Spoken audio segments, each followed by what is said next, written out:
How does long, slow Zone 2 training help you sprint faster? I'm going to tell you exactly how in the next few minutes. You can lift, you can sprint, but if you skip this one form of cardio, you'll still lose the system that powers your strength. Meet Karen. She's 63 years old. She lifts weights twice a week. She does short sprints on the track, but lately something's been off.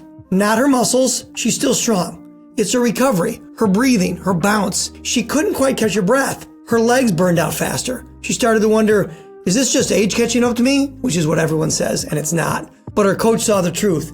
It wasn't age, it was neglect. Karen hadn't trained her circulatory engine in years. No Zone 2 cardio. The cardio where you could carry on a conversation. Slower than most people ever do in the gym. No steady state conditioning. Why? Because she thought it wasn't intense enough. She wanted to burn more calories, but what she didn't know was her nervous system wasn't getting the oxygen it needed. Her mitochondria were shrinking, and her motor skills, those nerve to muscle connections, were starting to die. Not from disuse, but from a lack of support. So she made one change. Twice a week, she got on a bike, 45 minutes, easy pace. Could she still hold a conversation? Absolutely. That's Zone 2. And everything changed.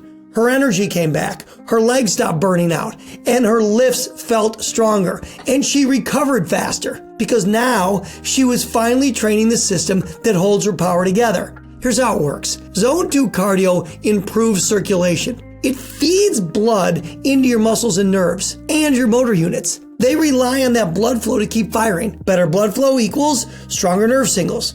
More capillaries equals more nutrients. And that equals more strength and more control. Zone 2 also fuels your mitochondria, those tiny little engines in your cells. Even fast-twitch fibers need oxygen to perform. So without healthy mitochondria, they fatigue faster. Zone 2 builds them. So when you lift or sprint, your body can keep up. Without it, you gas out, you slow down, you lose power. Zone 2 protects your recovery. Let's be clear. Zone 2 alone is not enough. It keeps the engine running, but it doesn't activate the muscle fibers you're trying to keep.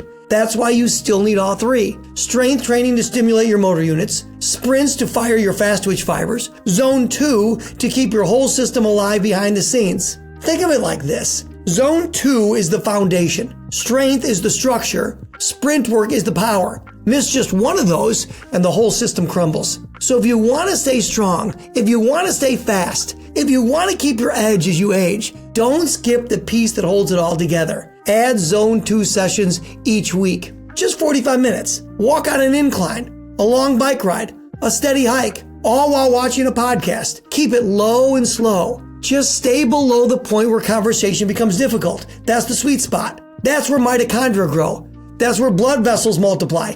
That's where your nervous system stays sharp and you can build strength and you can build power. So don't just train hard, train smart. Because your strength doesn't vanish overnight. It disappears the moment your body decides it no longer is worth keeping. Zone 2 is how you tell it, we're not done yet. Mindset doesn't shift by accident. It takes repetition, exposure, and the right voices in your feed. Subscribe, drop a comment, and stay connected.